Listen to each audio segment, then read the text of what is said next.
Hello, welcome to this edition of Momentum. I'm your host, Robert Green, Associate Dean for Academics in the Bagley College, and happy to be joined today with Mr. Rich Lopez. Rich is Vice President for Advisory Services with HealthTrust and also owner of Allora Modern Wellness. Rich, welcome. Hey, good afternoon. Good to talk to you. Yeah, glad to have you here. So, a lot of things I want to talk to you about today. Okay. But they're all going to start with how you got to where you are. So why don't we start with where you are? Okay. What is Allora Modern Wellness? Okay. So yeah, it's Allora Modern Wellness is a health and wellness, athletic performance and recovery, and aesthetic studio here in Starkville. We opened it a couple years ago. So what kind of services do you offer there? Well, it's a lot of kind of new services that's not really been around the Golden Triangle before, like whole body cryotherapy, infrared saunas, LED beds, assisted stretching. We have massage therapy. We do IV hydration and weight loss medications. Oh. So a lot of different things. Sounds interesting. Oh yeah. So I know the name Allora has special meaning to you and your wife. Yes. Where does that come from? So it's Italian. My wife and I really enjoy traveling in our spare time. Our children are all grown, so we travel a lot. And one of our favorite places to go is Italy. And so after a couple of trips there, we heard them say this word Allora a lot. It was like, and so we kind of put that in the back of our mind. So it's our little homage to Italy. Basically it's a pause word. And so it's sometimes when they're thinking like, I'm not sure. So for us, Allora is you pause and kind of take care of yourself. So that's kind of the idea. It's a homage to Italy, and it's our little inside thing to ourselves. Oh, well, nice. Yeah. So you mentioned working with athletes. So what do you do? Sort of help their performance, help reduce injuries? What kind of work do you do there? Yes. So actually, we've seen about 200 Mississippi State student athletes have been to us in the year and a half we've been open. Also high school athletes, some pro athletes also. So the idea is if they take care of their bodies throughout the season, when it comes time to the end of the season, playoffs, things like that, their bodies are in better shape. They're not as worn out because they've recovered all throughout the season and the off season. So now hopefully they're in better shape at the end of the year than the other team that they're playing, so they can win more games at the end. Okay. Not get hurt. And not get hurt. That's the importance. Live to play the next week. Exactly, that's right. But you're also the Vice President for Advisory Services for HealthTrust. Tell us about that position. Yeah, so it is a HealthTrust is owned by HCA, which is a Fortune 60 company based in Nashville, Tennessee. And so my role in that is, it's performance. So that's kind of a background as an industrial engineer.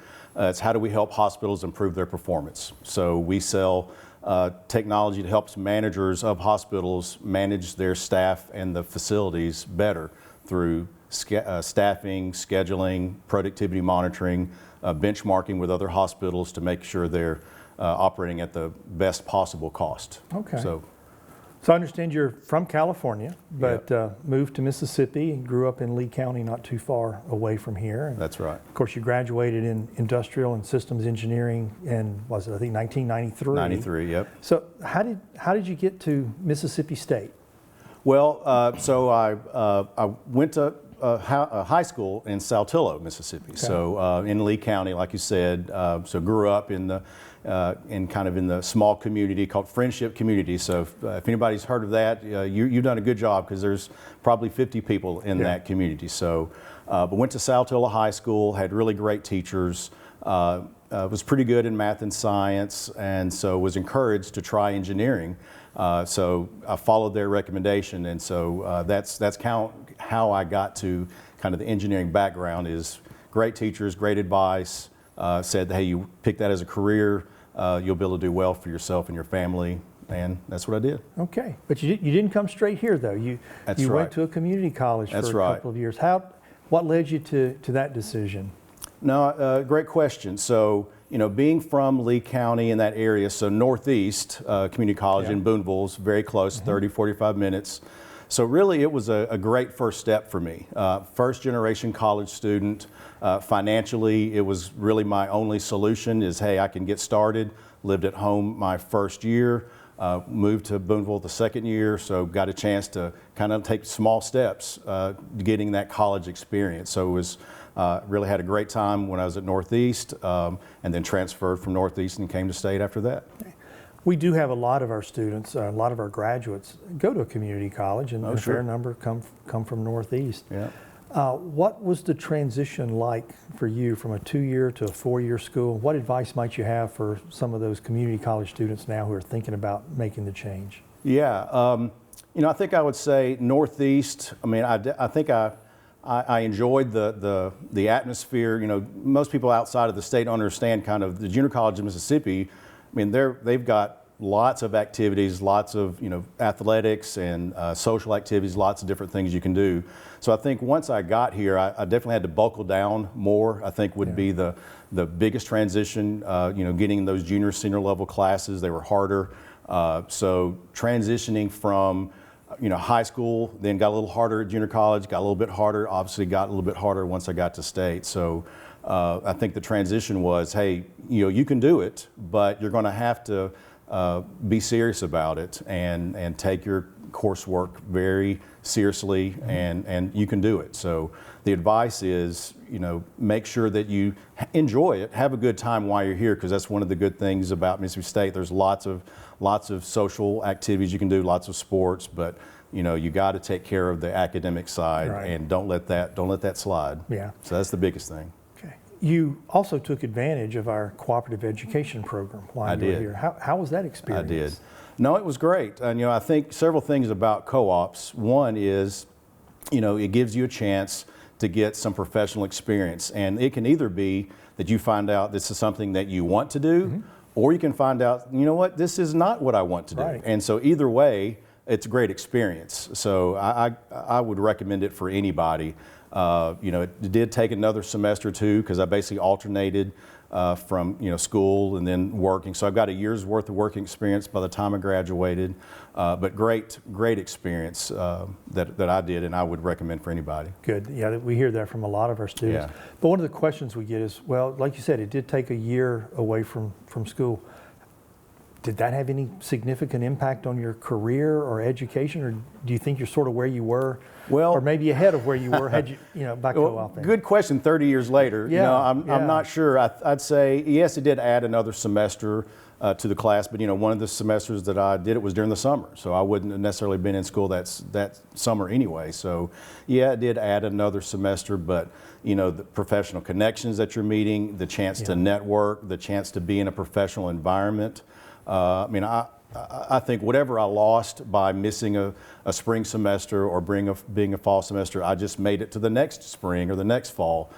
So I wouldn't say I really lost anything. I had to move stuff a lot, so that that's the one thing. You're definitely moving clothes and moving around a good bit, but such is life sometimes. I actually moved around a lot during my working career, so it was a good trial run at that too. Yeah, good. You started in industrial engineering, but most of your career has been spent in healthcare industry and in consulting. That's right. How does an engineer end up in the healthcare industry? Right. No, so actually it was an IIE meeting that I attended, I think my senior year at State. A lady, her name was Rose Snow, came and spoke to our society meeting and was talking about what IEs can do in healthcare.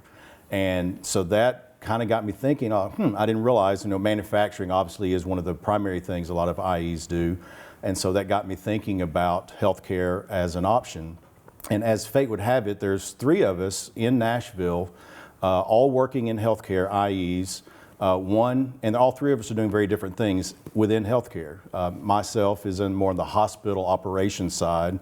Got another friend who works in the physician practice side of things, and another one actually was at school at the same time I was. He's in the supply chain side. So all 3 of us, all IEs, all from State, all healthcare, all in very different verticals, even within healthcare. Yeah. So it's interesting that you've learned about that through a technical professional society. What's your advice for students in terms of participating in those, and what other organizations would you recommend? No, I think that's the key thing there is participate. While you're here, and I know I said you need to make sure to take your studies, the academic side, but I would take advantage of every group, every a networking opportunity, every leadership opportunity that you can take. Because again, college is, as kind of a practice run for a lot of things. That you can be a leader, a vice president, or a president of a club, and that's a way to take a leadership role. Same way, once you get into the working world, you will hopefully be able to take a leadership role somewhere. Yeah. So take advantage of all those clubs. Don't just go, but try to do some leadership. Spend some time. You're going to get out of it whatever you put into it. So that's the advice I would give. And I agree with you 100%. Yeah. You've done some consulting as well. Yeah.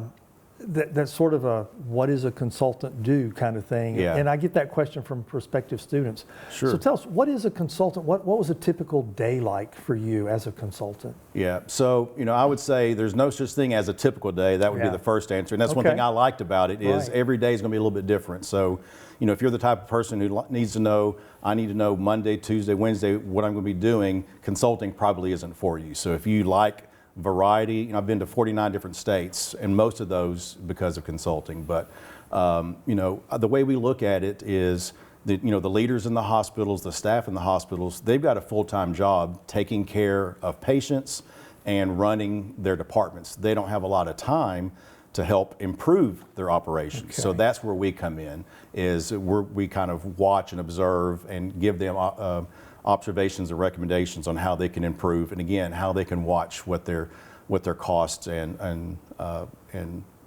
improvement ideas can be. So it seems like communication skills are important to you huge. Throughout your career. So talk about that for a little. What do you think about communication skills? What can we do to help students do better? What should students do to have the skills they need? Yeah, I think you need to take the classes that require you speaking in front of people. Everybody has to take a speech, but make sure that you don't just do the minimum, whether that's technical writing, whether that's PowerPoint presentations, whether that's getting in front of the class, volunteer to be the one to present the results of a project on a team project. Don't just do the least amount possible, because it will catch up. And the good news is, I think during school, and I was thinking also about my time at Northeast, when you get to do those things, you may mess up, but it's okay. But it's very low risk. You're in college, what's worst that can happen is, hey, it's like I said the wrong thing. Well, that's okay. The next person will get up, they're probably going to say the wrong thing also. So it's very low risk, very good opportunity to practice. So take advantage of all those things and step up. Yeah, that's good advice. Rich, I want to thank you for joining us today. There's a lot more I'd love to talk to you about it, and I wish we had some more time, so maybe we'll have to have you back and be glad to talk again. But good luck. Sounds like you got a great business going and have had a successful career so far, so I wish you the best in the future. I want to thank you all for joining us and look forward to seeing you next time on Momentum.